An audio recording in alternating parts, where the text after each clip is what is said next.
I don't know. Could be. I do know.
I don't really, it's a one. Those clothes are like 45 bucks a piece. And I think it might have been the allergies coming in. Close? That is promotion, yeah. I know.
My voice and my laughter are very distinct. He's going to record me so you all can hear me when I speak. All right, well, I will officially call our first community engagement meeting to order.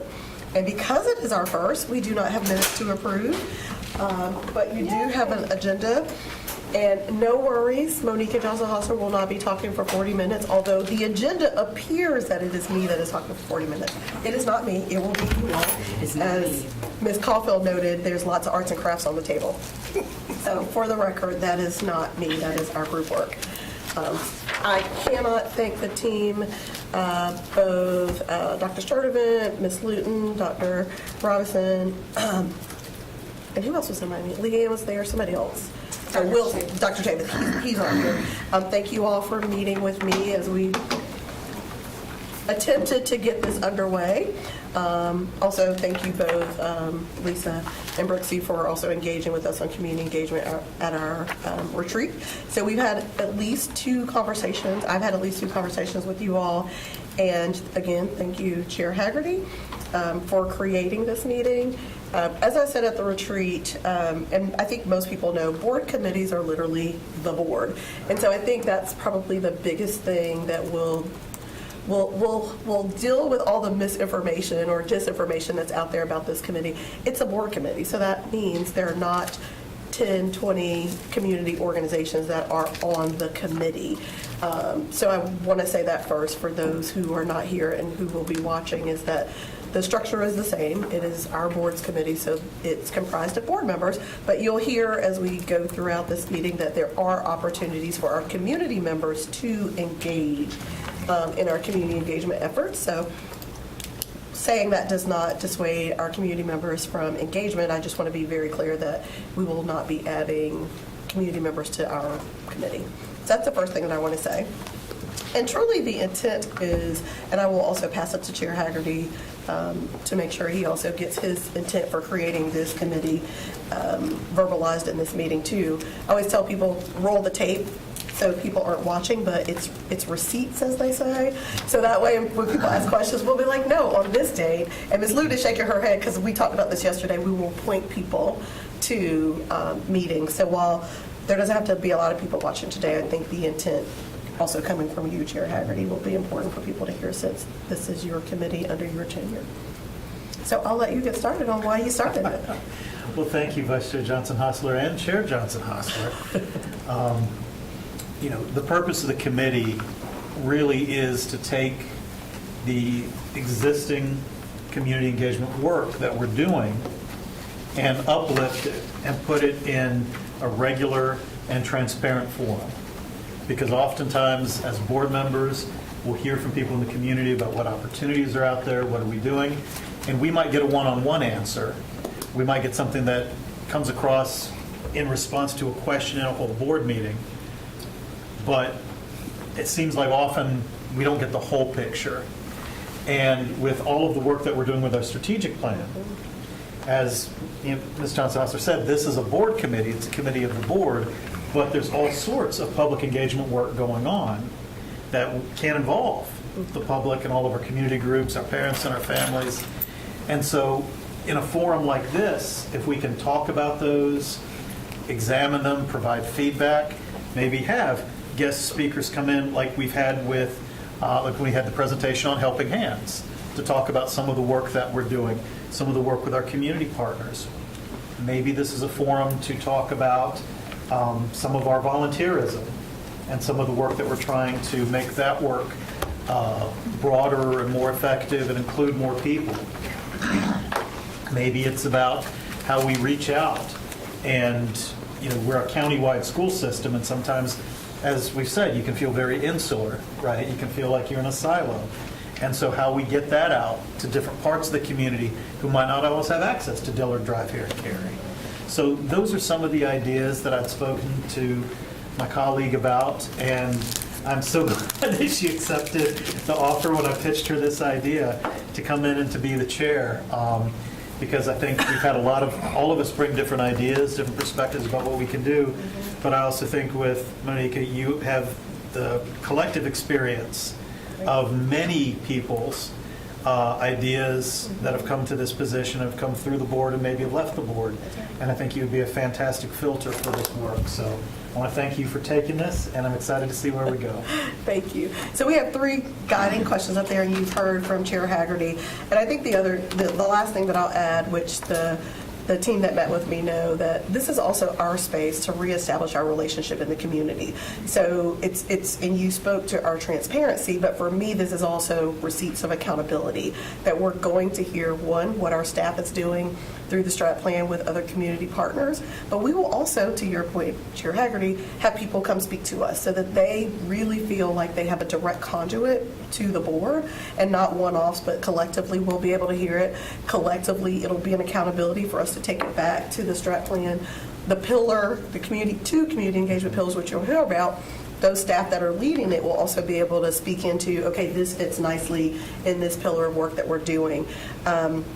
I've talked to Dr. Robinson. You'll hear from, I'm not sure if it's him or Leanne, who will talk about the work that they're already doing with our municipalities, but I also see them as a part of our community engagement as well. So they have the great idea since they're already doing this, and this is certainly was pushed very much so by Ms. Waters when she was on the board, and that is us moving off of Dillard Drive. And I think it has been a request for our board for as long as I've at least been here. And so I think we took our first step with the superintendent search, but we'll actually really put that into work. So you don't have a second committee meeting scheduled yet. We wanted to do the mapping, which we'll get to hear from you all, collectively decide what our journey will look like with this committee. But most importantly, once we decide that, we also want to move them. So the team will work with the municipalities to ensure that we can use their spaces where they can still be live streamed, so that we'll actually be physically as a board in community. That is why you don't have a second date yet, because we actually have to have a real plan in terms of how we want to start. Because we may end up saying we'd rather hear a lot of presentations first, but that'll be up to you to decide where we start, and then the team will move forward to ensure that we have spaces in community to start meeting and start hearing from our community. So I feel excited about this. I'm glad when I left the team, I thought they were probably like, oh God, Ms. Chauselhauser. But they were all very kind to me individually, and I do have quite a bit of truth serum. Most of you know that. And so the truth always doesn't feel good, but the thing that I said to them, and I'll say it to us as a board, is none of us do this work for individual praise. And so for me, because that's not the place that I do any of my work, I also don't take on and hold all of the collective challenges and criticisms. I see that as a way of how I guide my work. So I feel like for me, if I say anything to you, that's what I would say about the community engagement, is we're going to hear things that are really hard to hear. Some of us will have heard them, some of us will not. We're also going to hear people who also enjoy working with us. And for me, you learn from both of those. You learn the things that are working, but you also learn the places where those are challenges. And ultimately for me, I hope people don't spin their wheels and sit in the heaviness and the challenges that we'll hear, but see those challenges as a roadmap to how we are and build ourselves as the best choice for all families in Wake County Public Schools. And I certainly stole that from Superintendent Moore. It was like her motto. She always said it. And I still firmly believe that our job as a board collectively is to make this the best choice for all families. So thank you very much, team. I'm looking at Lisa because she is like bursting at the seams here. It is work of the heart. So it is, and you all have heard me say that this is hard work. So thank you, Chair Haggerty, for letting us do some collective hard work. And with that, I will turn it over to you all, who tried to give me the clicker, but I was like, board members don't ever give us the clicker. But I'll turn it over to you all. Thank you. Just want to do just a brief what we're going to engage in. Dr. Leanne Alford-Keith and Dr. Sturtevant are going to take you through the Infinity mapping protocol. And then after that, we'll spend about an hour just really engaging in some of the work that we're doing within the district that's directly aligned to our strategic plan. So at this time, I will turn it over to Dr. Leanne Alford-Keith and Dr. Sturtevant. Yes, thank you everyone for the opportunity to join you today. Arts and crafts is the right way to describe it, and when you invite me, that's what you're likely to get, because we know that when we use some more of these tools, it helps us get our thoughts out and helps to make sure that everyone is able to contribute all of the ideas that they're bringing to the table today. So that is our goal with our Affinity Mapping Protocol. The first thing that I'm going to invite you to do is to grab Post-its, and if you need Post-its and pens, we brought extra and place them on the table. Everyone will need their own block of Post-its. And we're going to take like 3 minutes to pause and reflect and jot down your thoughts when you look at these guiding questions. So in your mind, what is the intent of our new committee? What do we hope to accomplish? What we would like to see as a result of this work? You're capturing one idea per sticky, and I'll just give you like 3 minutes for some individual brainstorm before we move to groups and share with one another. Individually, you're capturing one idea per sticky and your thoughts and answer to our guiding questions.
Take about 30 more seconds to wrap up your initial thoughts.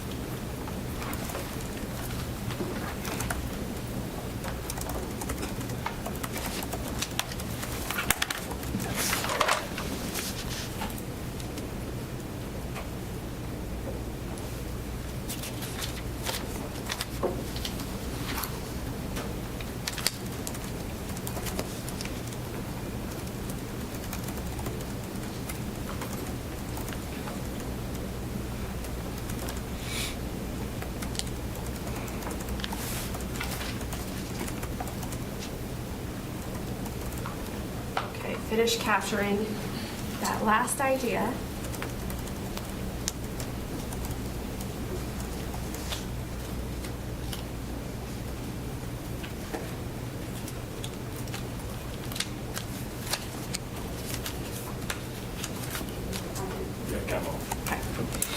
All right, so the next thing we're going to do is we are going to get into 3 groups so that you can share your ideas with one another. We'll start by counting off to 3. Miss Rice, will you start? 1, Miss Caulfield, you'll be 2. 2, 3, 1, 2. 3. 1, 2. Perfect. So let's say that our 1s are going to be on this part of the room, like behind where Miss Rice is. Our 2s will be on this end of the table, like where Miss Johnson Hostler is. And our 3s will be just on this side of the table, like where Mr. Haggerty is. So when you go there, take with you 1 piece of paper and 1 supply basket and your stickies that you brainstormed. Do you have any lens? You're in 2, right? I have 2. Oh, never mind, it's right here. She brought it to you. We're down here. One. I'm a 3. I'm a 3. I think you and I are the only 3. Yes. We're over here. Yes, we only had 2 3s. Yes, we are the ones. Yeah. You have I'm the same, right? sorry, I thought if I just slid it out of the way, it did not. The Utilizing the teacher might have space. different too. Okay, so with your chart paper, you are going to take turns with your group, sharing one of your stickies. And then when someone shares one of their ideas, if you have other ideas that you think are similar to that, group those together on your chart paper. So ask for a volunteer to start and then group like ideas. That is my day-to-day stuff.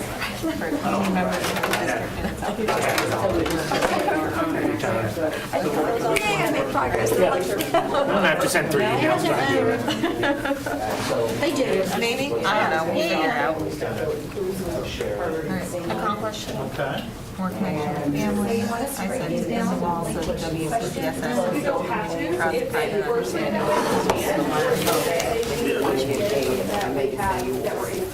I like yours. I like this one. Wait. Is that story this week? Community-based approach to childhood. So I think mine is similar. See, sometimes the universe just works through it. What's unique about And you're that? in a minute, so I got another key. Yeah, there you go. I'm open to moving some of them. I'm gonna say, so Although I would bet money that to create he a probably two-way is doing exchange it of like. information Yeah, for sure. between WCPSS. To me, these go together. Right, Okay. communication Don't you partnership think? team. Yeah.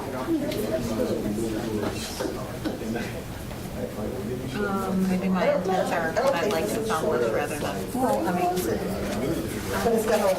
This isn't hardcore, I was looking at hardcore, but that, they complement each other, I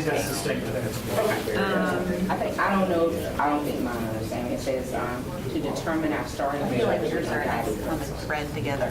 Yeah, for sure. Okay, well then, third one, pick one, and, Okay, I'm gonna go with my transparent chart. This is this is great, but this seems like out on its own thing. Okay. The way that you phrased it. okay, yeah, that one's unique. Back to you. What do we got? Okay, so the second one we had was to Yeah. determine our starting direction. Yeah, good orientation, one good goal setting. All right. Should we decorate it now? So mine is now getting into, what would you like to see resolve this week? There's only 2 of them. I'm like, no need to be Then we don't have verbose, let's just. So your next step would be to prepare to share any highlights. Okay. Like, what do you see in your themes with everyone else? And if you want to make some notes of that, you can. Okay. You know, it's really going to write a mission. The ending of a thing, the results should reflect the mission and what you said. So I kind of reiterated it. Oh, both of them are for writing. I feel like you already know what they are. Busy page. So that is you recruit them. Yeah, I think a lot of these are kind of circular, right? Because what's the intent? Well, the intent's what you hope to accomplish. Rose will probably have to think of when does the class. High school. Rose of Middle, can I check with Rose of Middle? Spaced apart a little bit. I feel like these went a different direction. This is why I call avoid you because I always end up creating more work for some. It's just a text, it's a friendly text, I'll take it all day long based on. Engage the community, which includes your organization, school. We were efficient and well I aligned. want to make sure we don't lose the fact that they're Good job choosing the group stuff. Right. That's the point, we didn't choose groups. So many of these sound. Look at these busy stickies. I know. Oh my What we God. hope to accomplish, and then we like role playing options. But like explore new opportunities through community partnerships to better serve our students, which is how I came up with that one. And then create greater mutual understanding and cooperation between WCPSS, community people, and local governments. Create greater mutual understanding and cooperation. Man, I thought Cheryl was right on the glass. That's when we were like, wow. Was that right? I literally had a conversation with her today. Probably use it. Probably. Turkish Friday, and it was community that was there, the office was there, and the people they brought. It's not seen it, I don't think.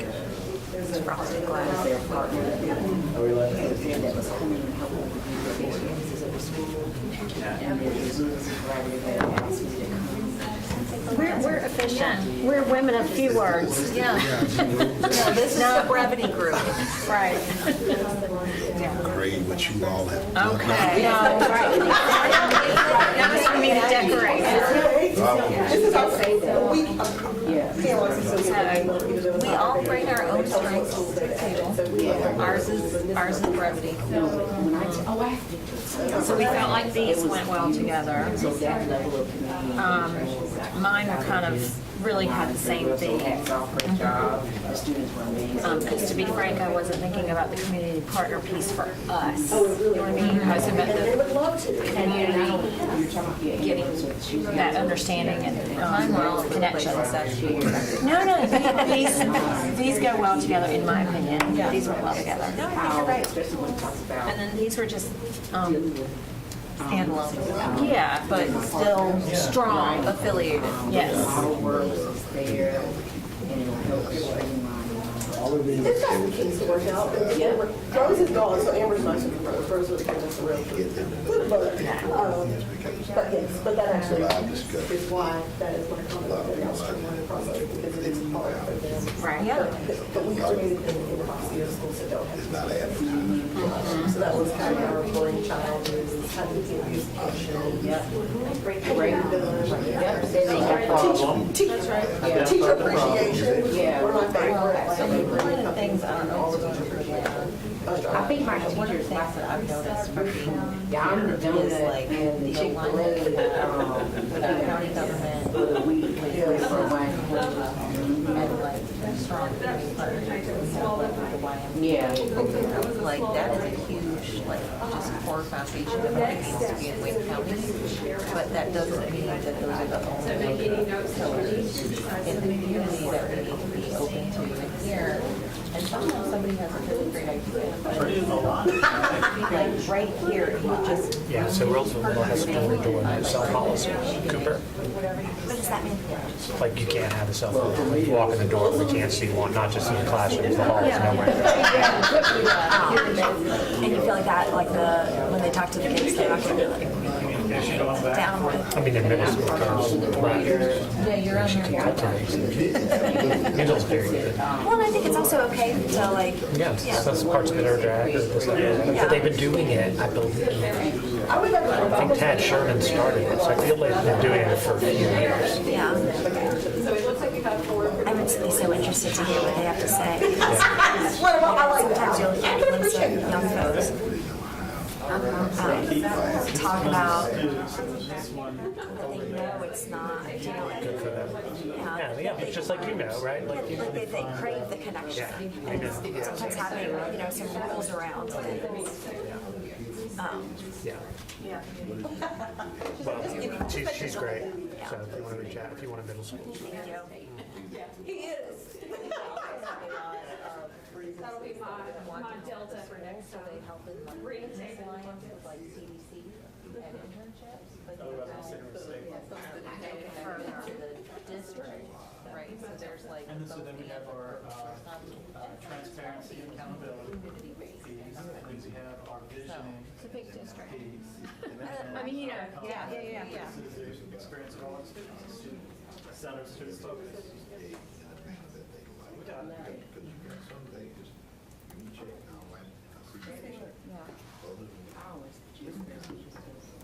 Well, and there's also parents, right? There's I'm standing up. I had my BAC yesterday, last night, and so I'm sitting there, and I realized I was on the presentation. Took that an honest run. So I was like, okay, well, now we've started, and I'm sitting like right in the middle with her on the screen, and so like everything, and so it's like, no, I'm not gonna do it this time. I'm just And that was, yeah.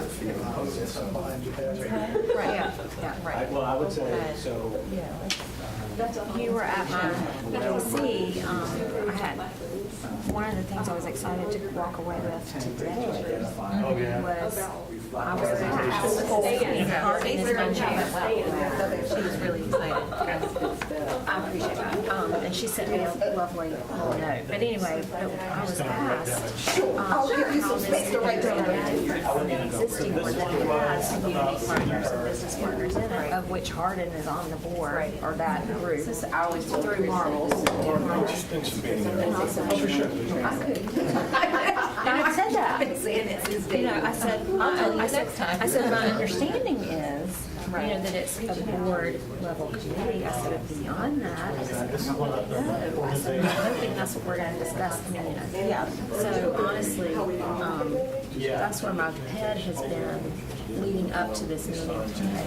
That's the big thing, and then other organizations. Lynn, I'm eavesdropping, but there are plans to have an advisory committee, and she is on the list. Well, but I don't know what they do. The committee that is already up and running and exists. Oh, there's not one. We're going to develop You're going to hear all this today. There's not a thing that exists. We're going to develop an She seemed advisory. to think there was, because y'all are having a summit. That's what she was talking about. Family engagement summit? Yes. Yes. So that is last action of the former strategic planning committee. So our last strategic plan had a family engagement committee that the last thing they wanted to do was plan a summit. So that is what they're working on right now. Is the summit? It's April 27th. Right. And that will be like actually Their the culmination of former work, basically. Okay, so that, okay. Yeah. And she's actually on that committee, isn't she? Who is she? I didn't. Hardin. Oh, yes. Hardin is on that. She's my BAC chair. Oh, yes. So she asked at my BAC meeting last week, not just her, it was for a question the board passed, because some of the teachers had it too. They were like, how is this going to be different than what's already, you know, and all that say this. Well, so the difference is what they do is this is Right, I mean, I didn't say that part. it was a very good very organic. We talk about how to create no more than 5 slides. And that's like Coming together with information. Because like when I'm a tutor, So that's more like ad hoc for this specific event from the previous strategic plan, and it's not really do that. a structured ongoing monthly or. So it has been. It has been historically. This kind of be their last task. Got it. If it is. But yes, they would meet once a month. Staff and community partners. Interested. Basically, I would say it's almost like an interest. Based, like an interest network, like a network. Okay. It's like an interest-based network. Yeah. We invited everyone. Because we're like, Right. yeah. Want buy-in of the people that are. And that's what I love that. So I must have been so right, because kind of what Forrest like.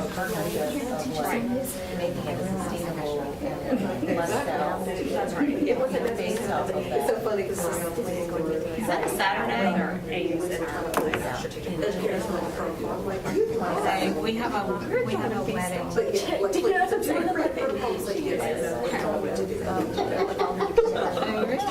So mine's, anyway, that doesn't matter, but, okay. We just have your quick titles for your themes for us to just family notation. Unless you feel like one of your sticky cards, unless you feel like one of your stickies is a title. I put individuals in orders because we generally. It takes a village approach. Yeah. This came up with the VAC last night. It was talking about gun safety and safe storage and these kind of people. Because this Well, is like, when really we talk about how you can external. message out. It can't just be, well, we'll email everybody. There. All right. And so then how do you identify those channels? How do you figure out? Again, And efficient. Yeah. Some of the time we focus on the organizations because we think it's more bang for the buck. If I can get it to the Rotary Club, if I can get it to the church. This is if I so can get it to the annoying. board, if I can get it to I mean, whatever it I is, guess. That's See, one context. I've lived here my whole life. I've never had But then how do you make sure you don't lose? I've noticed individuals who just want to be a part of it. I think it's a whole and it lingers. It's like, wait a minute, this is probably not enough. You know what I mean? So, like I've not had testing or anything. older gentleman Same way he started reading, and then when he would go. Mine are letting everyone debilitate. They are. No, they're not. But like, I never had a And now they have a whole group. But they didn't start. He started telling people. I just assumed that's what it And then I just follow up on The other day, it's just like, you can sit in those emerging classrooms all day long and just be like, how did these kids do these? Like, Most of the time, it's very it is. Have you guys done the tribal interest? and share and provide opportunities efficient. We do. Businesses want to do something and they can always come on board. Are you going? I put that in a newsletter last week. No, you can do that. I bet you can write upside down. That's something you hone in the classroom.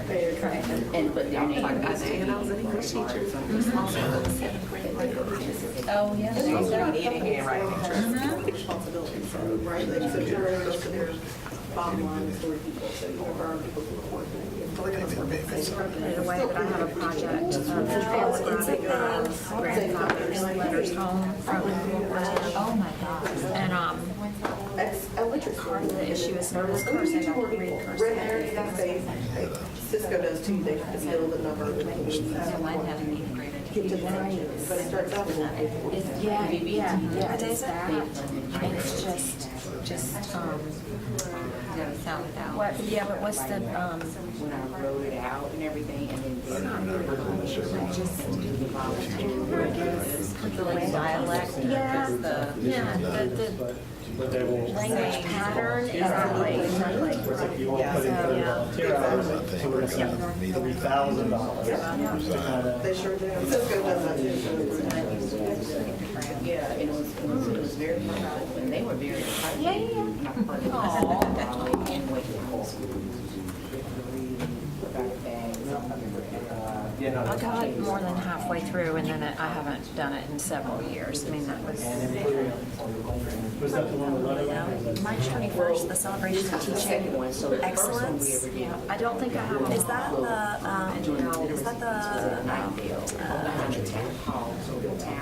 no, it would be Oh, no, National Board Celebration. National Board Chair. Celebration, yeah, okay. I get 5 in that. So they do 2 celebrations at that, the National Yes. Award, all of the teachers that win the National Award, and then they do the first year teacher, the Diane Kent Parker Award, which is the award that goes to the best first year teachers. Yeah. What was it competing? What is it competing? Meeting I have to preside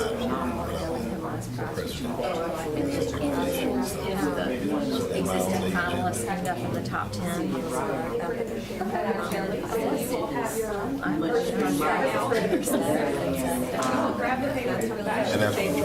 record a video. Yeah, we talked to Sarah about it. Yeah, we had that, at the, for the summer, we got to borrow it all summer. It is crazy because you see these kids, you know them from Adam. Their tickets are following. Exactly, yeah, exactly. I went sideways so you could all read it.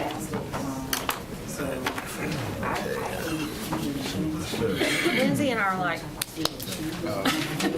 pretty good discussion. You rewrote yours. Oh, our CDs don't worry, you'll remember. You know, I wrote that. Illuminate. Illuminate when you're covering yourself. What I was thinking too.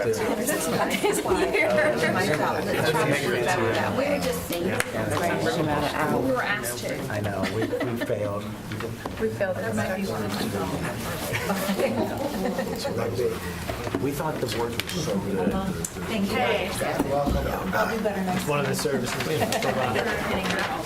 Thank you all for digging in. I appreciate that. Our next step is going to be to share the themes and highlights from your conversations. Of course, we will, as staff, take this back and capture it and share it back to you later. But starting first, we just want to hear your themes and highlights. Is there a group who wants to get us started? We want to go first, for sure. To illuminate your silence. Okay. All right, go ahead. Only because I can see that. I know. So I think we I actually, was rushing and I Yeah. spelled it wrong. Oh, you want to eliminate them? That's better. I want to illuminate them And eliminate them. we decided to actually take well, we clearly rewrote all of our pieces, but combined the pieces that stuck with all of us. So our intent, we broke it up into the 3 categories. So our intent is to reset and restart for communities who do not feel a part of the district, to bring them into the conversation. We want to reflect and identify the barriers and remove those barriers for those families that do not necessarily feel that they're a part of this district. Open up the communications for all stakeholders, and then define what community looks like for the stakeholders that need to be in the conversation. The hope that we wish to accomplish is a culture that embraces community, establishing tools and accountability for both us and WCPSS.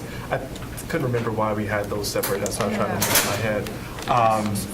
And then, how do we get partners engaged? What does that look like? So we said partners are families, retirees, businesses, and essentially all taxpayers. They are a part of this partnership. And then we want to center the voices of our teachers and students in this conversation.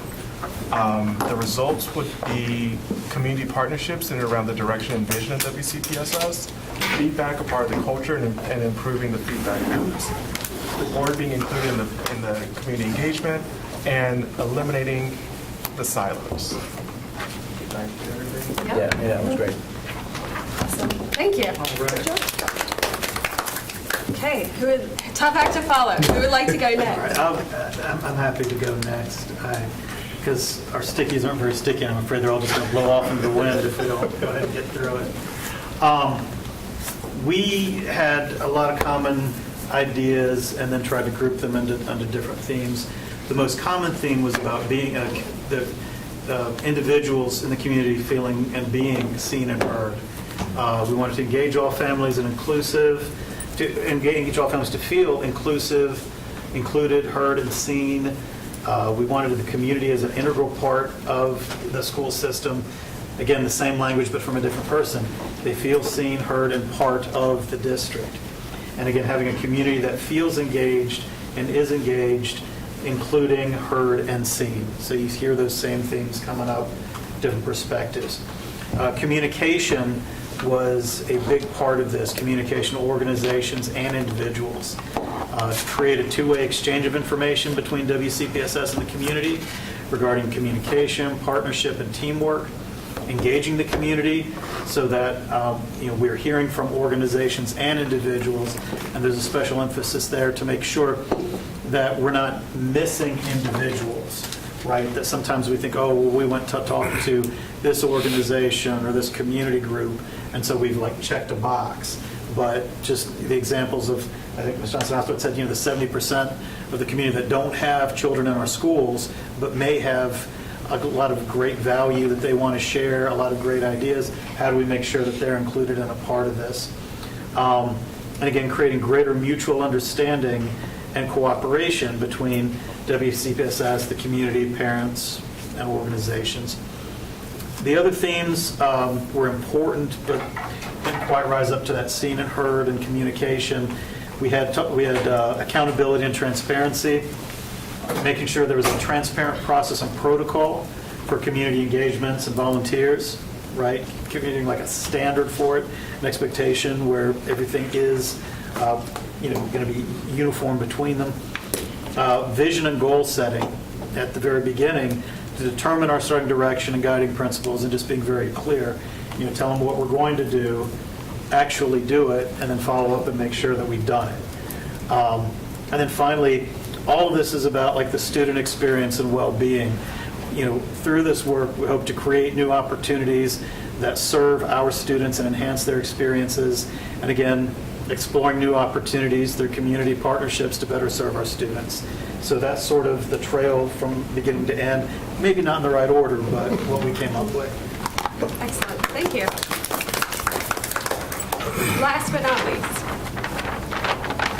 So the categories that we ended up with, and Lindsay and I were very efficient. We were like, no nonsense about this. So visibility. We were well aligned. We were well aligned So with that. were we. Yes, Both we and. can. Visibility, community access, community trust, partners, and whole child. So with visibility, and there is some overlap here, but we've tried to group these, as we were instructed. Visibility, to be visible to and in the community. Community access, for help. Community members to know the district and its opportunities. This was Ms. Mahaffey's, I really like this, to thin the walls of WCPSS. So, and I know we've heard that, from the other groups too, something similar. Community trust, more connection with families, so that the community feels seen and heard. And then to build community trust, pride, and understanding of WCPSS. With partners, it's for us to learn and know more about our partners that are out there in the community. And then the whole child, this is under the result question, a community-based approach to whole child education. Yes. A lot of alignment in Yeah. agreements between all three groups. Yeah, I think so too. That was going to be my next question. What are things that you hear in alignment between all three groups that you'd like to elevate? Rebuilding trust was a huge thing. And I think that's what, I can't speak for, we all in our group use the same thing, that community feels seen and heard, which is really about Yeah. the reciprocal relationship and trust. And then that connecting of resources. I know that we've heard that. Yeah. Yeah. Your BAC said it well. Steph said, we're looking for people, we just need to know where they are, and they want to be able to connect to spaces where they can go to partners that they don't know are available. And also, community members want to plug in, they're just not sure how. Yeah. More on I think on an individual, basis, but. I agree that identifying the avenues of how they get there is probably a barrier of why we don't see as much as we are trying, or they don't see as much from us as they're trying. It's all there, but I'll keep going back to that silos word. And you mentioned thinning the walls. If we could connect all the dots, I think we'll see a lot more engagement. I do like thinning the walls, because that was my point around, like, we need to create a process, or as you all love to say, a protocol. Because again, we don't even know if they're actually silos, because some of us don't even know if it exists, right? Like, that's for me what I hear from community. They're like, oh, you actually have a process? I'm like, I don't know, maybe. Which you also put, the board should know too. The other thing I would lift up too is that, which everybody brought it right back home to, we're not actually doing this for the board, we're actually doing this for our children and our students. And I think that's just going to be important for us to remind people. All of our committees are, as I had staff meeting today, Ms. Johnson also is going to ask always, what's your why and to what end? And to what end is always going to be our students' outcomes. Thank you all. Appreciate your engagement, all of those great ideas there that will help with that vision and goal setting for this committee. I will ask that you take your poster, Paul didn't have to, actually Mr. Haggerty's done exactly what I was going to ask, so that your stickies stay, and then we will get some tape and type these up to be able to share them back so that they can guide future conversations. Thank you all.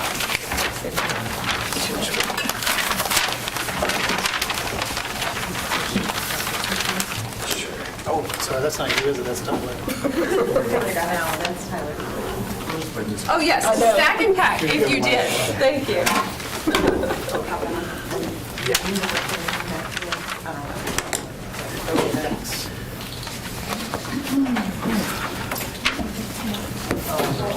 Ready to continue? Yes. The work is not done? Never. Now we're going to... This is the board learning what we're doing. Well, one of the great things is now we're getting ready to dive into the opportunity to see and understand what we're doing as a district and what the work staff is engaged in. And as I sat there and I listened to the conversations, I was able to take a lot of notes. And in taking those notes, I felt very good and very pleased about what I was hearing because it's directly aligned to our strategic plan. Building trust with community, community being seen and heard, connecting of resources for all, and identifying avenues to thin the walls and connecting the dots.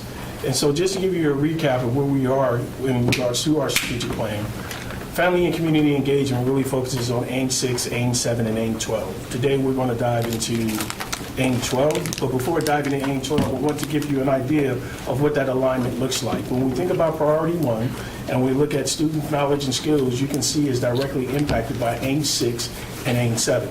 We talked about providing clear, accessible, and consistent information about family involvement and opportunities. AIM 7, empower families and communities to partner in their children's learning and school improvement by honoring their perspectives and unique needs. We continually heard you guys talking about building trust and what that trust looks like. This is directly aligned to the work that we're doing within our strategic plan. Student disposition and well-being, you're really going to dive into that today, where we talked about building strong relationships among staff, families, and community organizations in order to share resources and promote well-being. That's everything that you guys were talking about in your particular groups. In fact, those are the things that you talked about highlighting as well. So when we talked about community engagement, Chief Luton is the sponsor of this particular AIM. And being the sponsor of this particular AIM, these are the action steps that they're doing within that AIM in order to make sure that that AIM comes to life. So increase support of non-English speaking families, build strong community partnerships, curate community partner contact lists, establish a community partner advisory group, establish a community partner newsletter, establish community resource task force.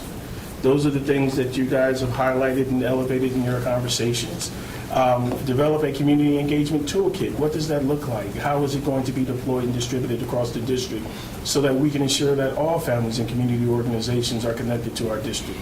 Evaluate, upgrade community partner services, survey community use partners, and increase access for programs servicing underserved students.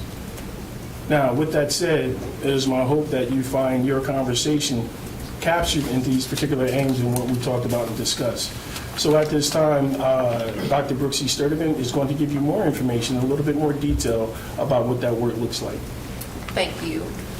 So this work outlines specific information regarding the task force, which is a part of the community engagement work. So the task force has its specific outcomes, which I'll review now. So this basically came about because we're realizing that there definitely is a growing need for social, emotional, as well as academic engagement among our underserved students. So this work is directing attention towards that matter particularly. So we basically want to give attention to that, gather the resources, and make sure people are aware. So opening up the communication for that.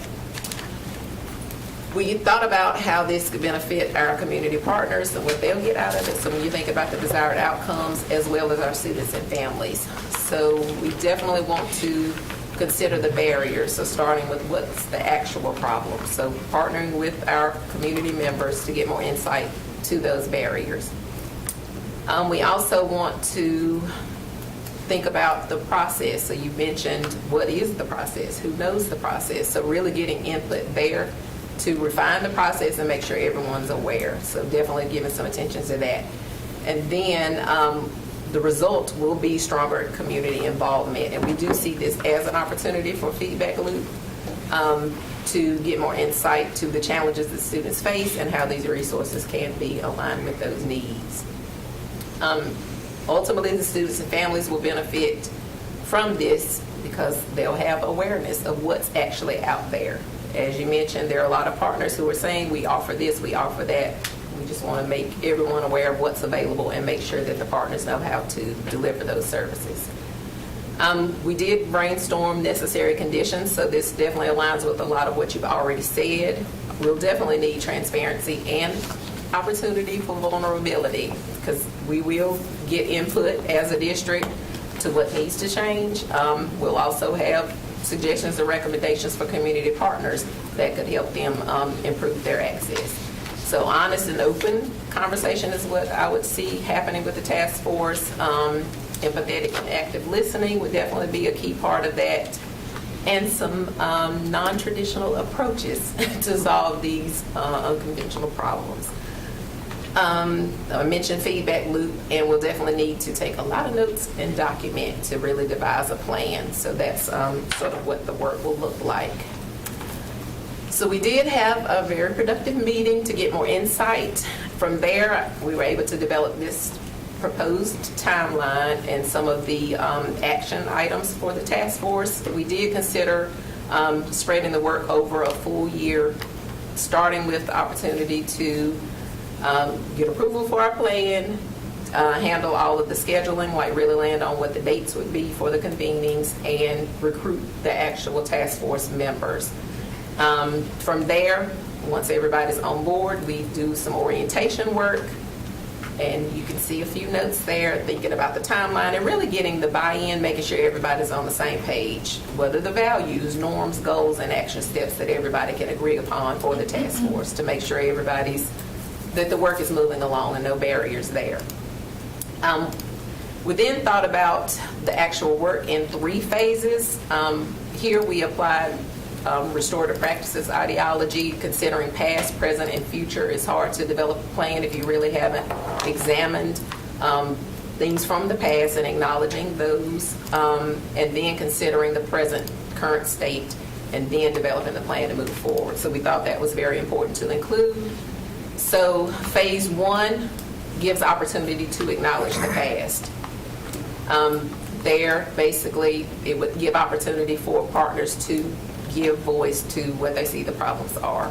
We felt like acknowledging some of the issues, acknowledging those barriers, and just being honest about what those are was going to be a huge part of moving forward and reestablishing trust. So exploring those barriers with community partners would be that initial phase. With phase 2, analyzing the present would be the aim for that particular part. And again, that's mainly to build trust. Let's have open, honest conversation about the current state. So here we begin to dig into, well, what are the needs in the community? What are parents and students in need of? And what are the resources that are out there? And really prioritizing those needs. Are there things that partners could address immediately to eliminate some of the needs as quickly as possible? Maybe we weren't aware. Maybe a partner didn't realize, oh, we can offer these services here. So as soon as we realize that, giving opportunity and bringing awareness to that would be important. Phase 3 is advancing the work. So then at that point, we'd be ready to push forward.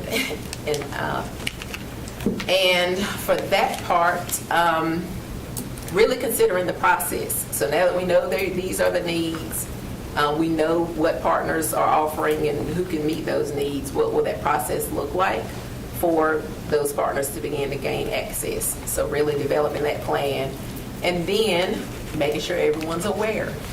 So the marketing, so that people will be aware, these are the resources, here's how you gain access, and really showcasing that, not only for partners to get on board, also for families to realize that these services are available. And then it'll be time to showcase. So celebrate, showcase, and really put it all together. An opportunity to debrief, create a report, and whatever needs to be produced to showcase what came out of the task force work, and then reporting those findings and offering those deliverables. And so again, this would start ASAP through June 2025.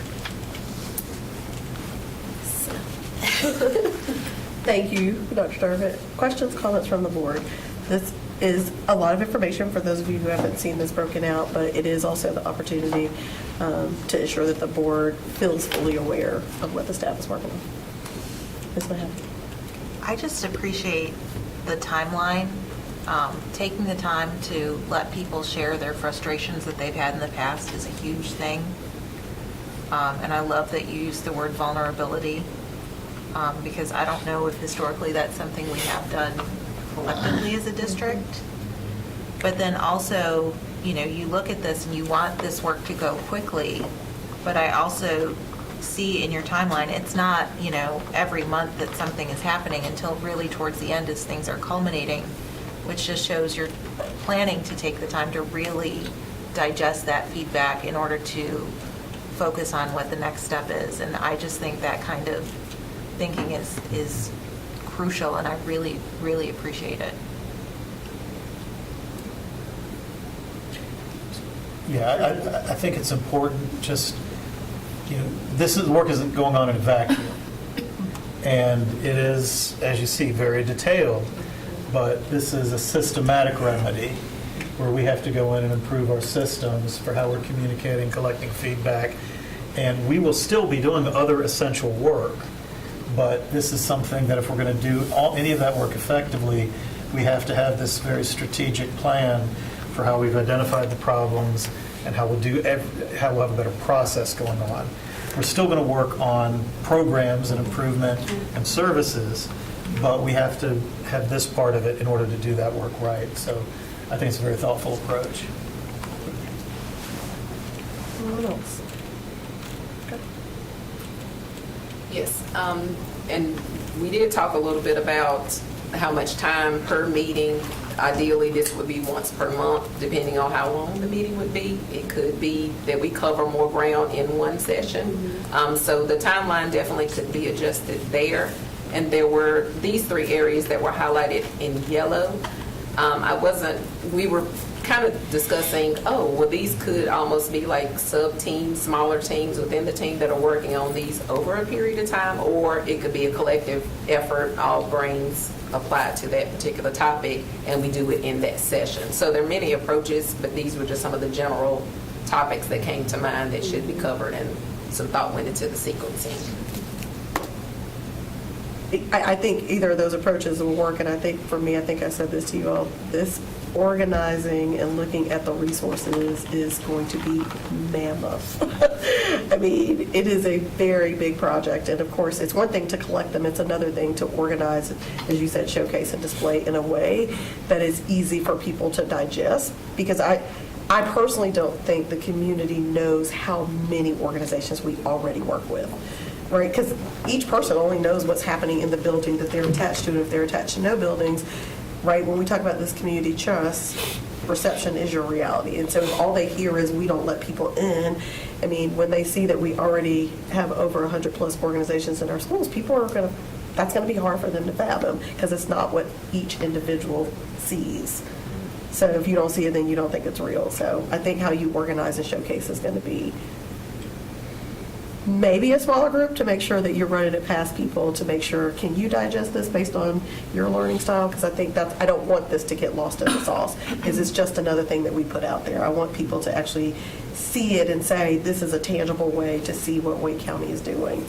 So, Ms. Johnson, also to add to that, I think you all as board members have heard from organizations about how they wanted to work with schools to reach out, and they weren't able to get in. And so when we do think about the massive amount of resources that we have, imagine being a principal and you got 40 different groups coming to you. I didn't queue you up for this, but you are going to get queued for this.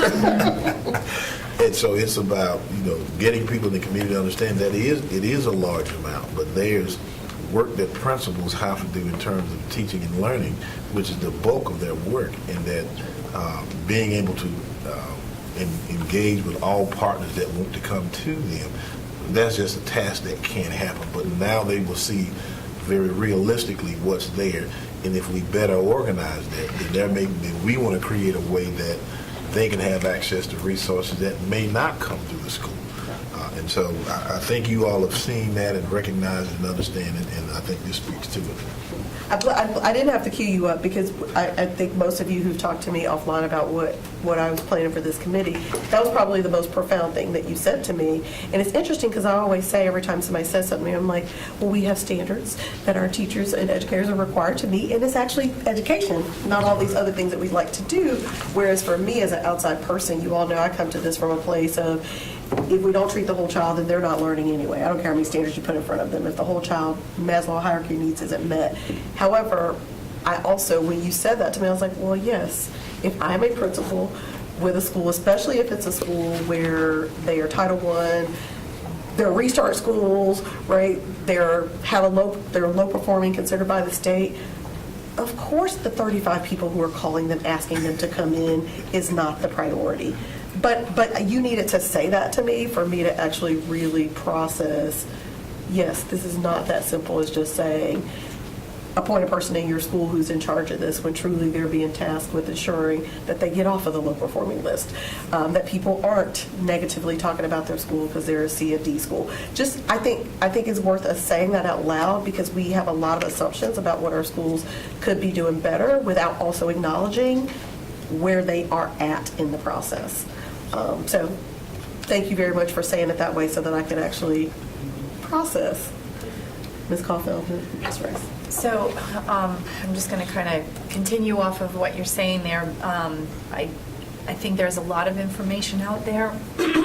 And a couple of months ago, Dr. Taylor and I were out in Wendell, and they had a whole mental health event, and it was really large, and there were so many tables there, and I went around and collected all the information, and for my board advisory, I thought, well, I'm going to put this all in one document and, get the resources out, and I could not figure out how to organize it to get it out there. And one of the things I did hear back from my last board advisory is more of the confusion of I'm not sure where to go, or even if there are resources available. So I think organizing all of that so that it's user-friendly for the public to be able to use it is going to be key. Because we could have all the resources in the world, but we don't know where they go to look for it. It might not be where we put it, is what I'm saying. Yeah, I have such share the same concern.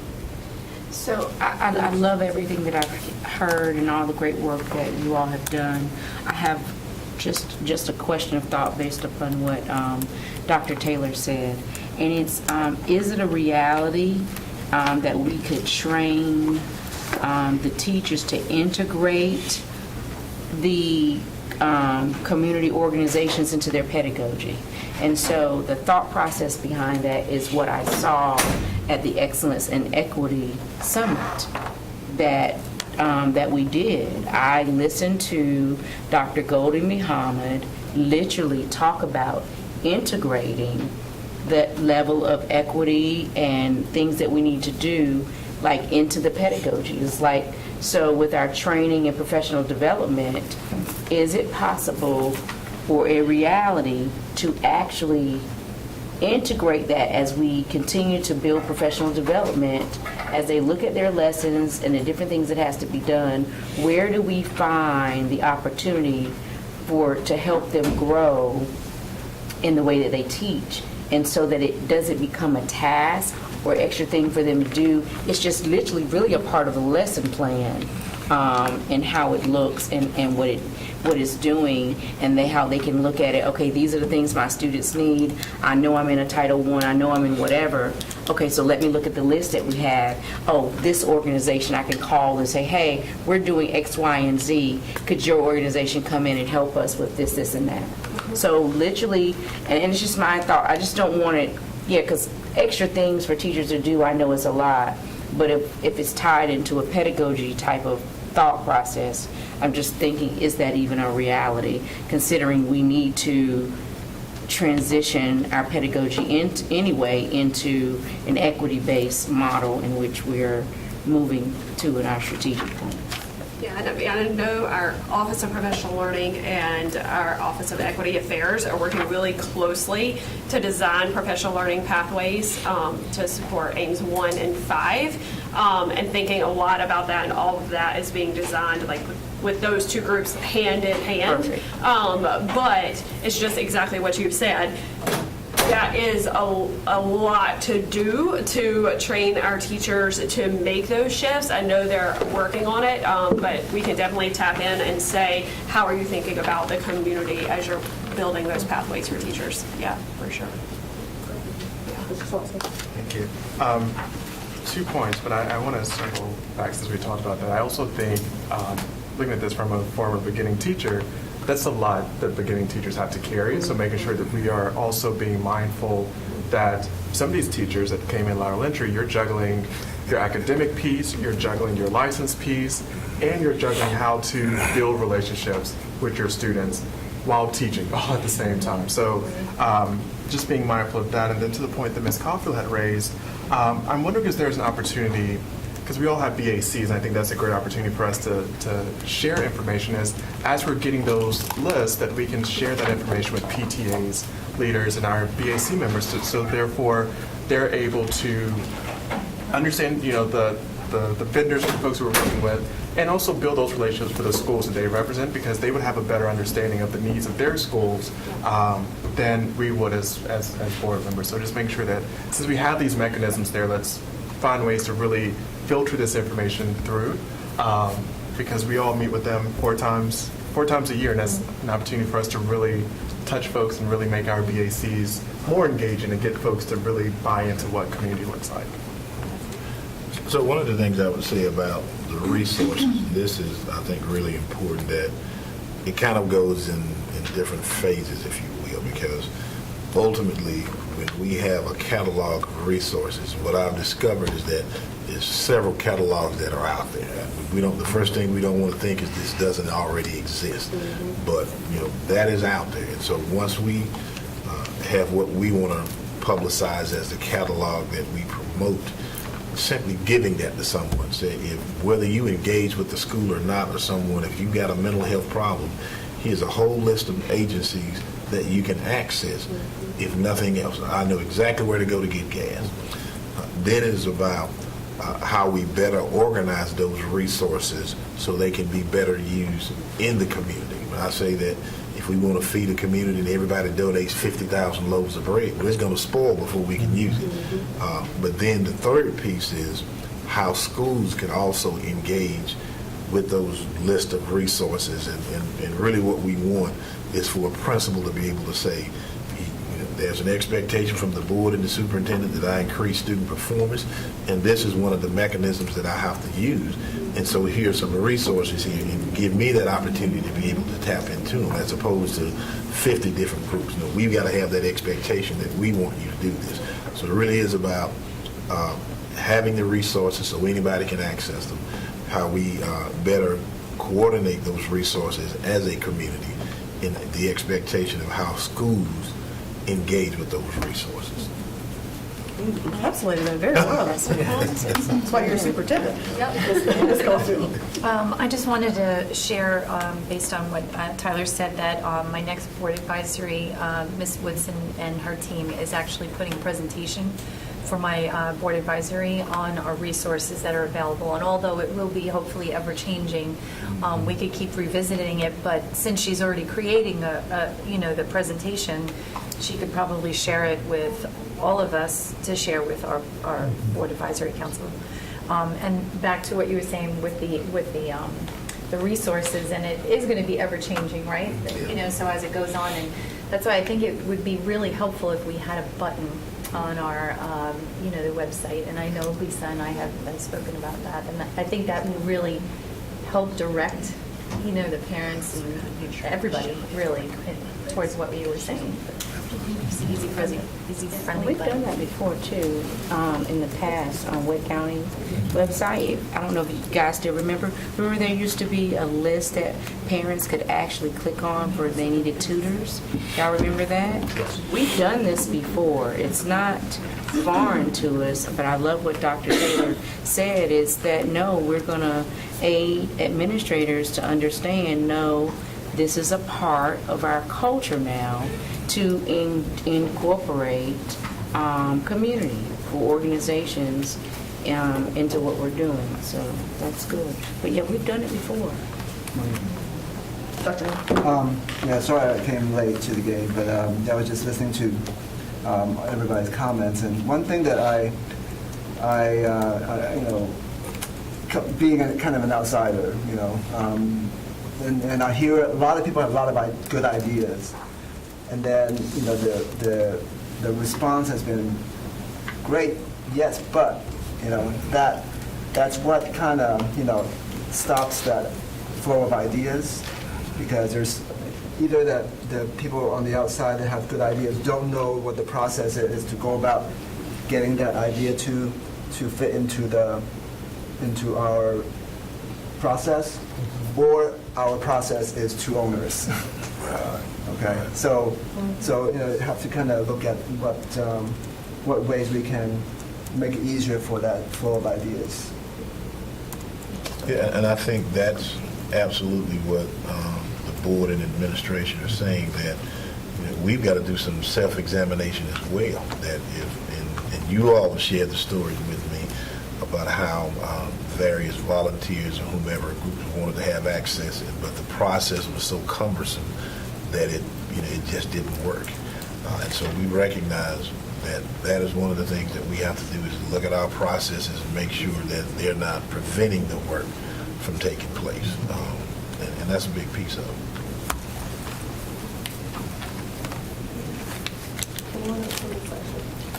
And again, it is not a one-time conversation, so like this resource catalog, this process will be a living document, as Brooksy said. Some things might take us a little bit longer or shorter based on how we dedicate time. Yes. So this is to share with you another example of ongoing staff work.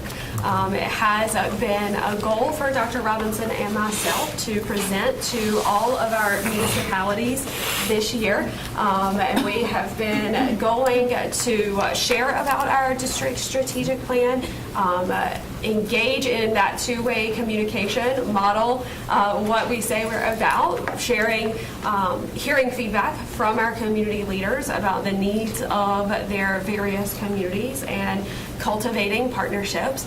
You mentioned the summit. One of the things that I think was interesting to folks that we were networking with from other states and other districts is the structure of our district, and the fact that we do have more than a dozen municipalities in our one school district, and how can we make that, make the most of that? How is that something that we can maximize? That we do have all of these people who are working alongside us for common goals. So we have had opportunity to meet with Roseville, Knightdale, and Wendell. We have scheduled Wake Forest and Morrisville coming up soon, and then after that, you can see we were working our way around the county to the extent possible, and we'll definitely be reaching out to others, because this time has been really, really valuable for us to be able to bring back concerns of the community, like I said. So some key insights that we've seen so far, just how committed our community is. All of our elected officials in our towns thank us so much for coming, are so appreciative, and really share how much they support our public school system, how they are right there with us. Lots of conversations with our towns about the common goals that we have. You all said it in your sharing out, that we really are here for student success, and they feel the same way. That's why they are there, is because they want their families to be successful also. They have given us lots of feedback about operational effectiveness. That is something that really interfaces with the towns, and we've had opportunities to share that with district staff as well, but things like the conditions of the buildings are things that really affect our towns, and that our town elected officials hear lots of feedback about as well, and have been able to share with us. They're very concerned about college and career readiness. That's not necessarily surprising, but it has been something that's been really affirming that they have shared with us. There are lots of things that our towns are actually doing to promote that, and that they want to partner with us on. So that's been a great avenue for us to explore. And then they've also shared a lot about the significance of school leaders. They've been able to really say, knowing this principal or having this relationship with this principal is something that really helps them move towards their common goals, or in cases when that relationship hasn't been built yet. Some towns have mentioned what we know to be true, which is we have a lot of new principals. And so, have we had opportunity to meet those people, really identifying that as an important need as well. So those are some key things that we've seen. Any questions that we can answer about our visits with municipalities? Just that is really exciting. Not a question. That's great. So I'd love to hear about it. Can I add something? Every municipality that we visited, and we did a presentation of our strategic plan, was received in such a way of excitement and enthusiasm that has created bridges that we can cross in order to build a connection. And that connection is authenticated and it's not fabricated in such a way that they want to do more. As a matter of fact, how can we come back? And then how can we target specific areas to ensure that that connection doesn't dissipate? When Dr. Savage speaks, he'll be able to talk about it, but when we visited Nightdale, they were ready to come back and meet with the superintendent and our team to really talk about those specific things that they can do to provide us support, but more importantly, how can we provide them support? And then the other thing that I will share with you that you may not be aware, when we went out to visit Roseville, there was a big push to really try to get the ROTC program at Roseville High School. And because of that visit and that connection, we were able to at least get the cadet program that's going to be into that school. And so I can't say enough about how important it is for us to get out there and build those connections with all municipalities. That's great. So I wanted to share that. That's fantastic. Dr. Amy, Ms. Coffin. I was just thinking back to our retreat and about some of the things that we talked about, like, riding on the bus and for some of the community leaders to kind of go through the process that our students go through, and touring the schools and riding the buses and things like that helps them to kind of understand the student's life.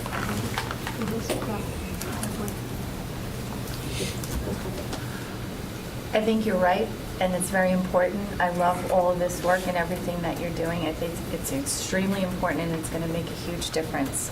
You mentioned the words about how important it is to get out there in connection with our community.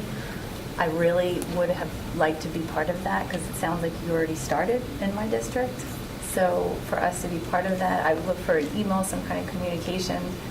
If you continue to go on, I would really love to be part of it. We're going to continue. We will send you a personal invite. We'll send you the chart and date. With the exception of all my towns meet during our board meeting, because he's going to be Well, and I will say, many towns. all of my towns are doing my board meeting. Many do. Yeah, many do. So is the city of Raleigh. I tell you one thing that we can do is we can provide a list of where we're going, send it out to the board. And if you're able to be there, definitely be there. But as Madam Chair stated, a lot of those meetings are at the same time during our board meetings, in which I have to let Dr. Taylor know, listen, I have to go do a presentation, so can I get a permission to? That's right. So. I think we're really going to find, we're going to see a lot of growth behind this because I know some of us say, they're new to the city, but from someone who's been in Wake County their entire life, this that you're doing and creating of putting yourselves out there and saying we're here, it's something that community has been wanting to see for a long time, to say we're in partnership with you in every area. And I think we're going to see a lot of growth and development, positive stuff from that.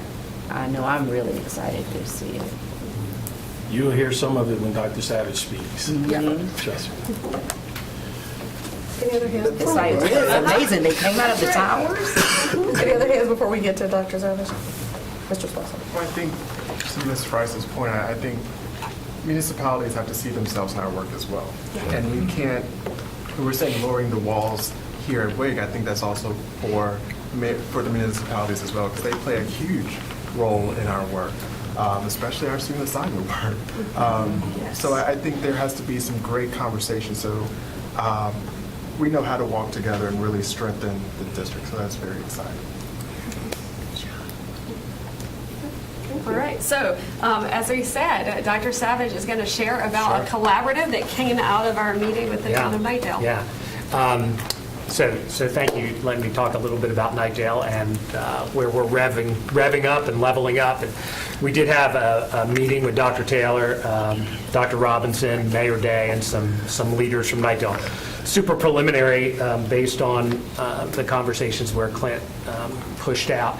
And I think one of the things that we are attempting to do, towards your point, Mr. Swanson, is move beyond sort of surface level relationships between municipalities and school leaders, or schools where you advertise my stuff, I'll advertise your stuff, Key Club can come over and plant this, when can we do this, right? Which has kind of been some bread and butter, and really interested in leveling up, right? And really, you guys use the example of thinning walls and those sort of things. And so we have sort of 4 initiatives and 1 shared focus that we're going to push out on, and Ms. Caulfield, all of these are really in the works, and opportunities for you and I to do some things together around them.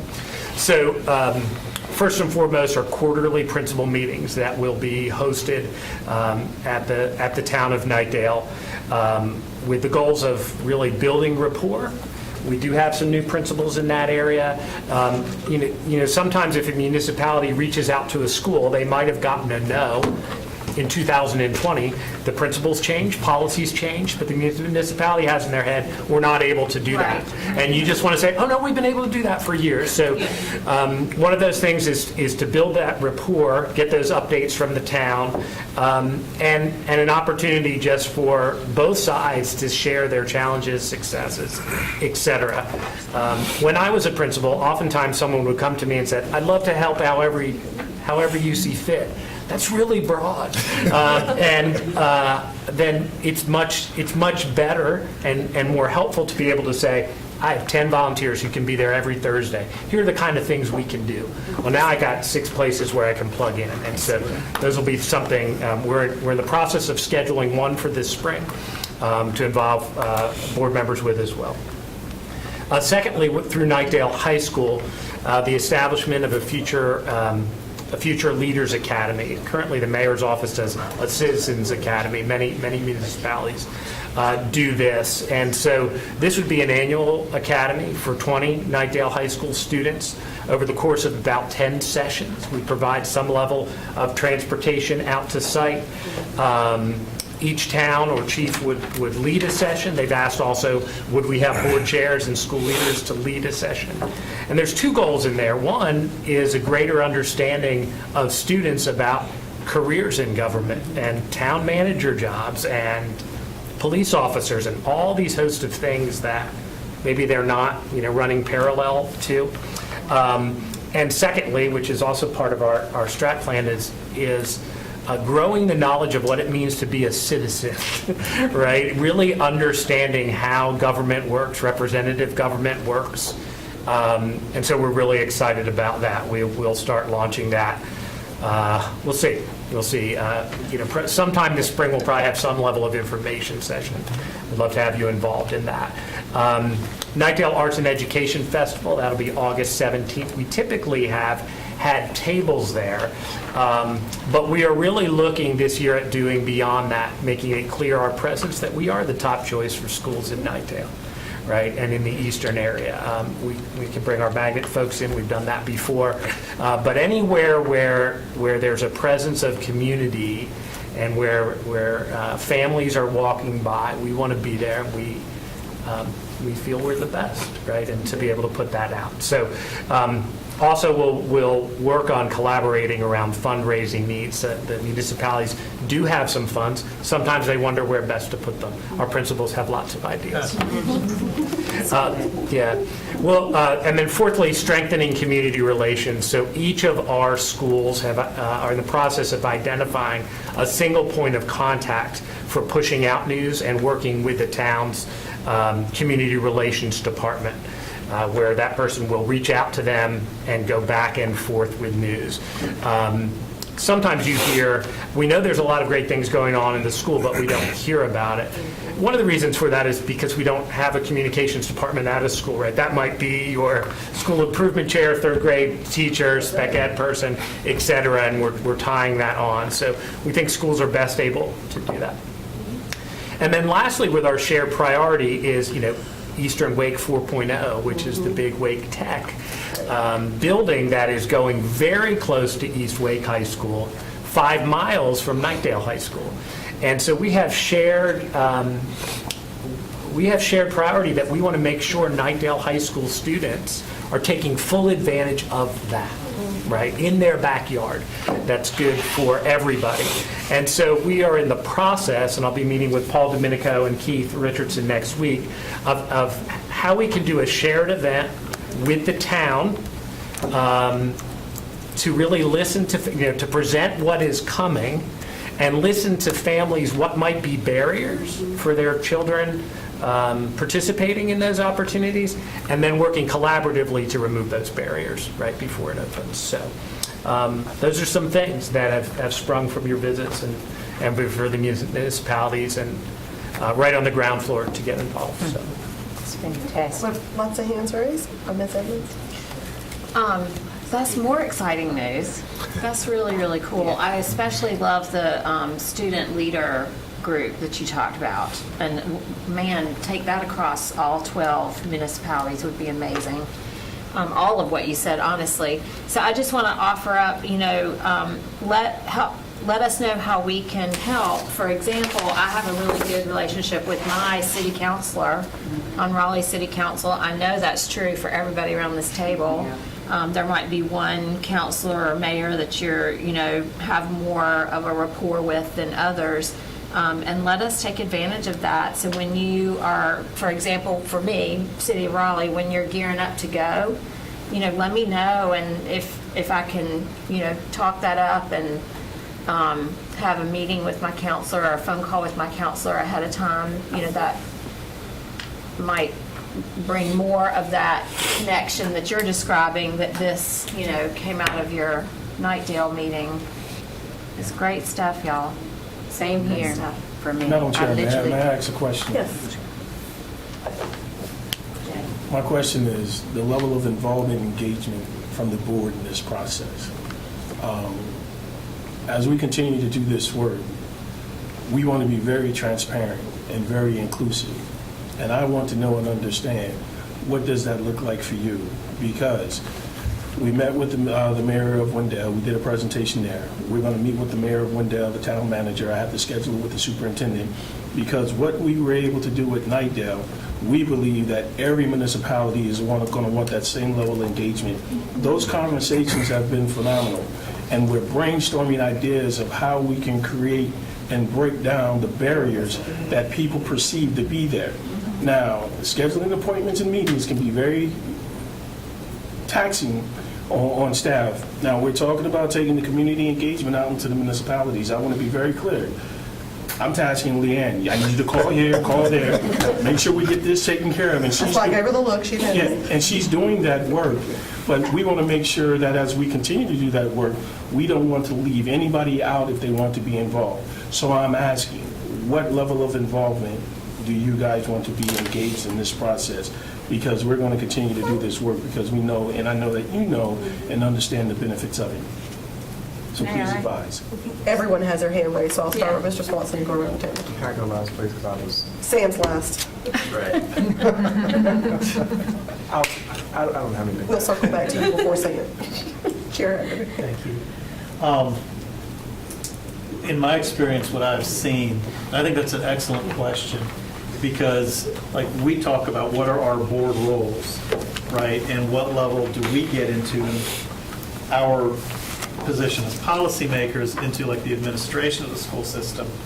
I often see we get similar kinds of questions or situations that arrive from other elected officials, where someone at a different level of government has an idea about how the schools are administered, or specifically you might get town councilors that want to come in and meet and make recommendations, but they don't necessarily represent the collective will of the town, right? It's just their own individual beliefs. So I think it would be good if we had some sort of separation.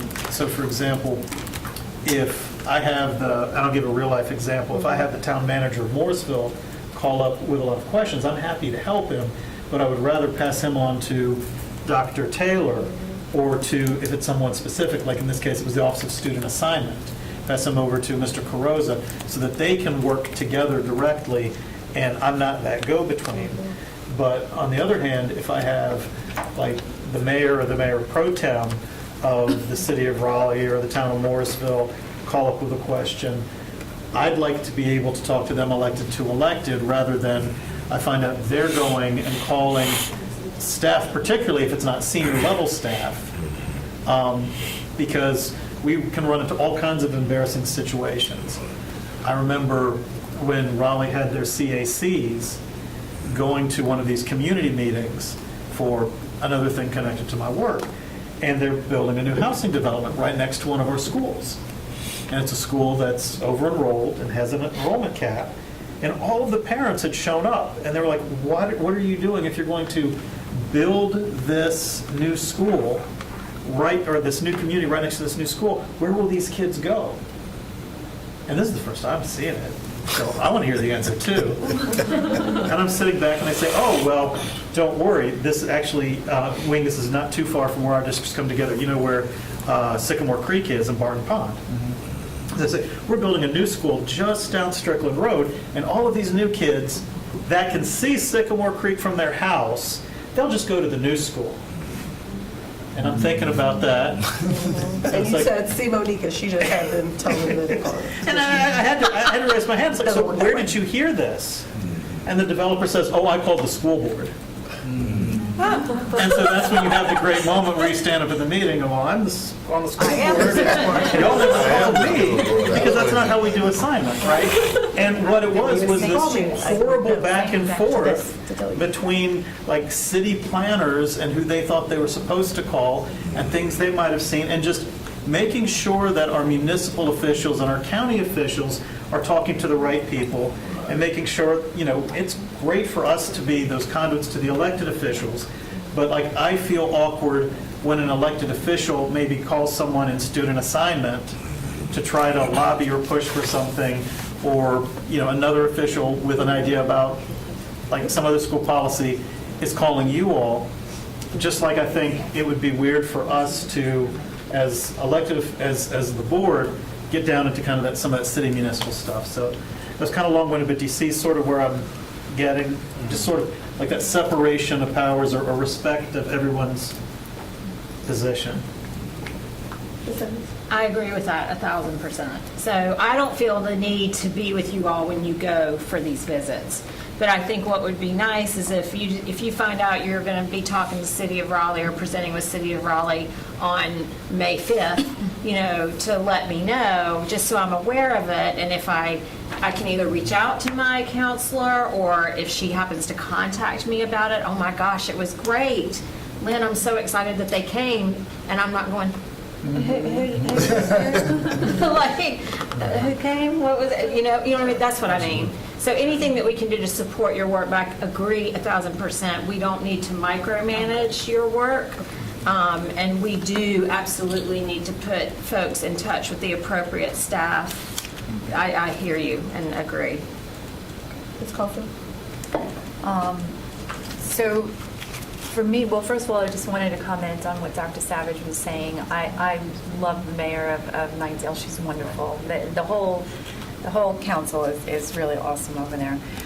So I can imagine everything that you said had a lot more energy even behind how you could sum it up. There's no doubt. Yep. So for me, I think knowledge is power, and collaborating and just being present and understanding what people are saying. I feel like you could come back, and I'm certainly not there to micromanage. I just want to learn. What are people saying? Because that gives me more information that I can just digest and know where everybody stands.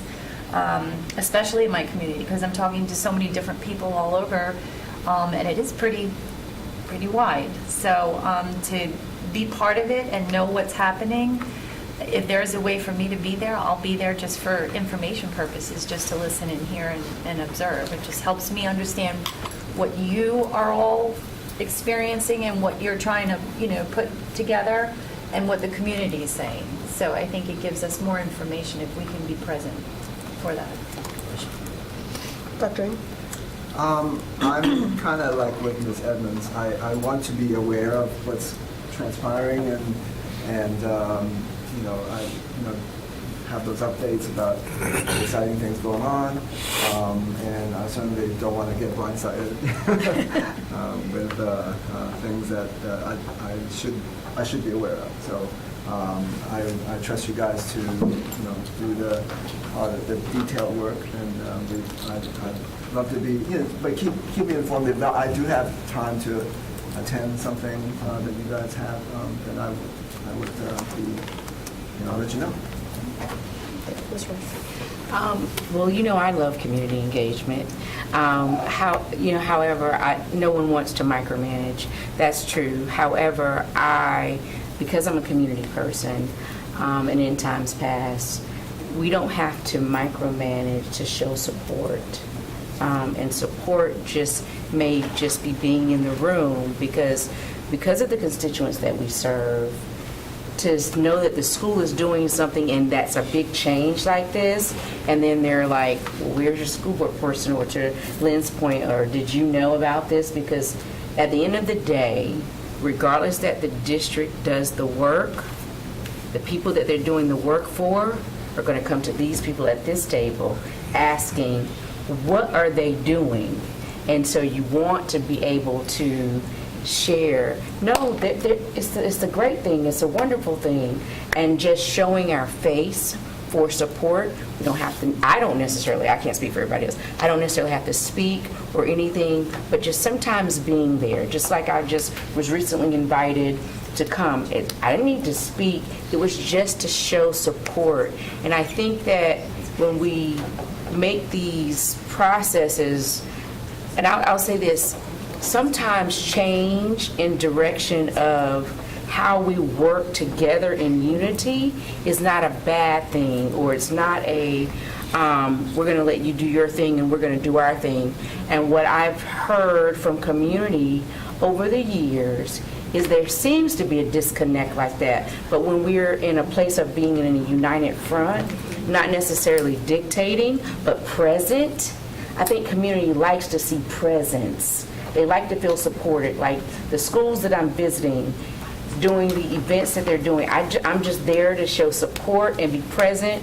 I'm not trying to tell them how to run their sneaker ball that people miss, or anything like that, but being present. And you hear administration, you hear parents, you hear teachers say, oh my, you're here to just, really? You're just, and I'm like, yeah, I just want to support. And so I found it to be from the schools that I support, and then from the larger community that I came from Miss Cofield District.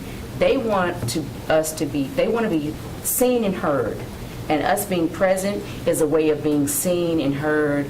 And then we show support to the work that you all are doing. And I don't think that's dictating it. I think that's just support. Thank you. I think a lot has been said. I agree, so I will save it for Mr. Hershey. Mr. Herschel. Do you need a drum roll? No, but I just take recommendations of the lineup. That's why I told Mr. Child he could go just before Mr. Herschel. a couple of things. I don't think you- One, to piggyback on what's been said, I've never gone anywhere and had someone say, why are you here? They're always happy when we are there, whether we're just sitting there or engaging. All of this today sounds wonderful, but let me get to something that concerns me. We have these very big ideas and goals, but my experience, even in the last week, is that we have a culture that does not want to communicate in very simple ways with our families and our public, and that we don't have good communication. And this is not a communications team thing. I'm talking about other departments, just in general, where it is pulling teeth to get a simple phone call to resolve something that should take 10 minutes and has turned into it's not getting done in 3 months. And so this is great that we have these lofty plans. I love what I'm seeing and hearing. But what are we doing for the internal part that improves our communications across, Ms. Caulfield, and this is just to the point, I should have known that those meetings were going on. But it's much bigger than that. She talks about the silos. We are very siloed still, because I still experience it as I'm talking to different people. To Dr. Ing's point about when people have suggested things, and it's like they run into barriers. I mean, it was asked about, hey, we don't have, painting is not on the agenda for facilities, and parents were like, can we come in and paint? No, right? And so we're building these barriers.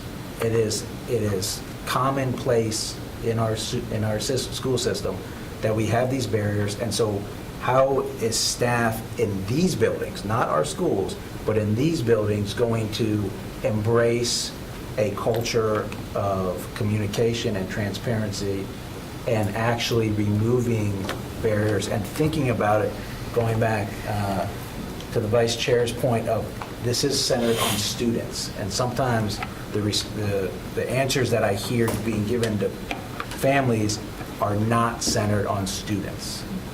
And I think this is a problem that until we really fix this internally, we will never get to where we want to be in our broad community engagement picture. And that's why I asked to go last. I hope everyone has a wonderful day. We'll see you at 3. Okay. So, great point, and I agree with you 100%. The first part of that comes through expectations. As the superintendent and as the Board of Education, that this is what we expect to happen, is that there is communication and transparency. The second piece is building out the metrics to actually measure this. And so, and Lisa can probably talk more about this than I can, but I had an opportunity to meet with the Let's Talk group yesterday.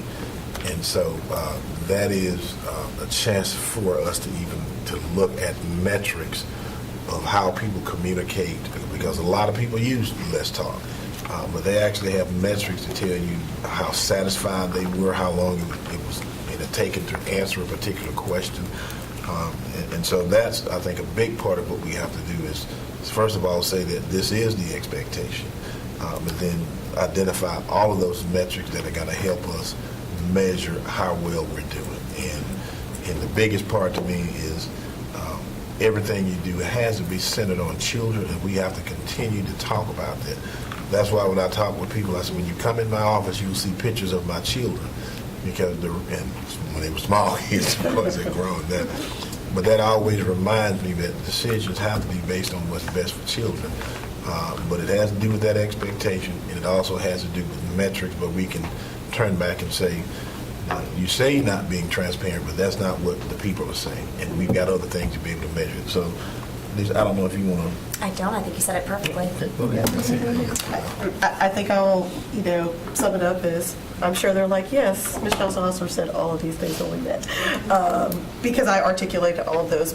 But I also will say on the other side of this that I said to Ms. Mahaffey, that it is also, the board has to create a culture that we are not the staff. And the staff has to also be able to trust that we are going to do what we say, which is come in that space and not usurp the power. Because at the end of the day, they're going to listen to the electeds before they listen to the staff. And we also have to build their trust, that if we say we're coming in to listen, we are. So I said that to Dr. Robson. I was like, I'm going to say to our board exactly what I say to you all, right? Like, this is a relationship, and relationships are based on reciprocal trust and understanding, which has to be developed, and it has to be tested to see if it's tried and true. And the other thing I just said to Ms. Mahaffey, and many of us share multiple municipalities. At the end of the day, one of us cannot go into Fuquay and tell Fuquay anything, because we individually, even if Ms. Mahaffey and I go, we still don't speak for the whole board. And I think that's necessary to remind us, just like talking to a council member or a mayor is not speaking for the entire town. We have an experience where the mayor told us something. I talked to a town council member because we're friends, and he had never heard of anything that was said. I don't want that to turn into our board, is that each of us individually are going to these events and somebody calls you on the phone and you tell them something, because at the end of the day, not one of us can speak for this entire board of 9. you at least got to have 5 people agree with you.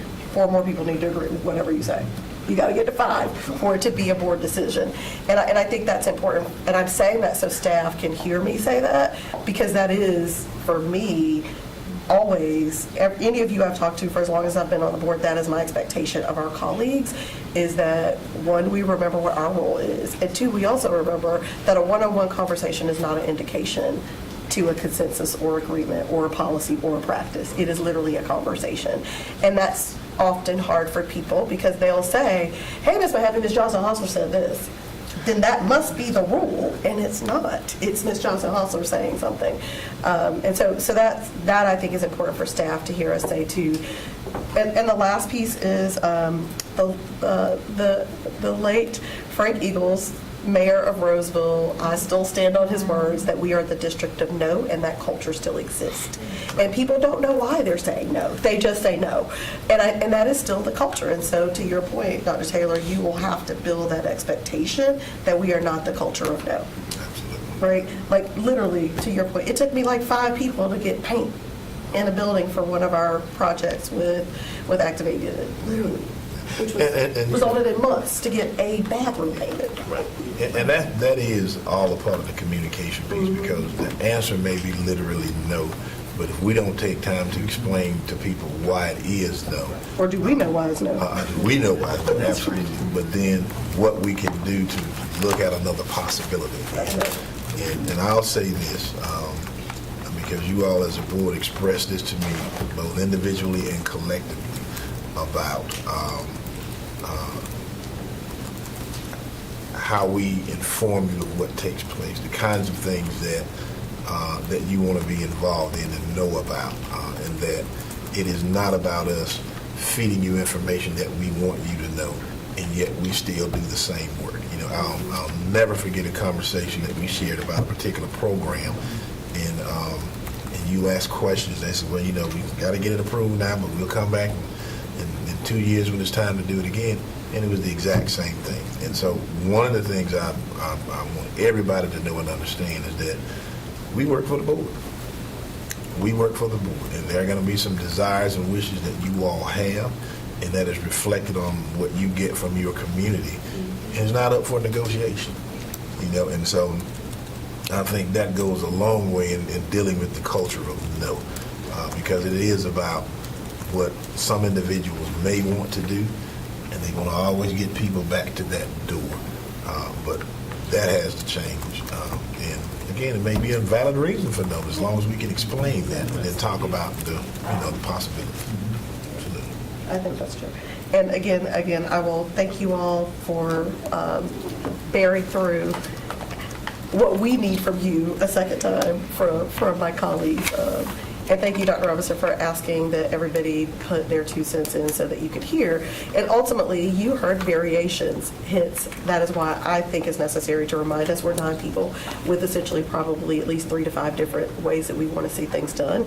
And that's not helpful to you all. And I do think that it is incumbent upon the board to make a board decision so that staff understands this is the expectation. It is not at all useful for you all to have to manage 9 people. Only Dr. Taylor has to do that. Nobody else should be listening who works for WCPS is like, oh my gosh, 9 people want 9 different things. What should we do? That should not be the stress that we're putting on the district. We should, as a board, articulate what our collective decision is, and it will be either me or Mr. Haggerty will articulate exactly what we'd like to see as a board, so that you aren't calling 9 of us with 9 different things. Thank you. See, not too much of a, that was a good ending. I could still end on a positive note that you all are doing great work, and the good news is it's so great we want to be involved. That's the upshoot of this. And we certainly appreciate you listening to this, and I think it was Brooksy who said this in her slide, and I think it's true for all of us at this table. We have to be vulnerable, and sometimes the answer is no, and sometimes it's a good reason, and then sometimes it isn't. And our job is to explore that together. So thank you all, and thank you again for being on our lookout for where we will be next and how we'll continue to structure our meetings. Absolutely. I appreciate it. Exciting things to come. Thank you. Great job. Great job.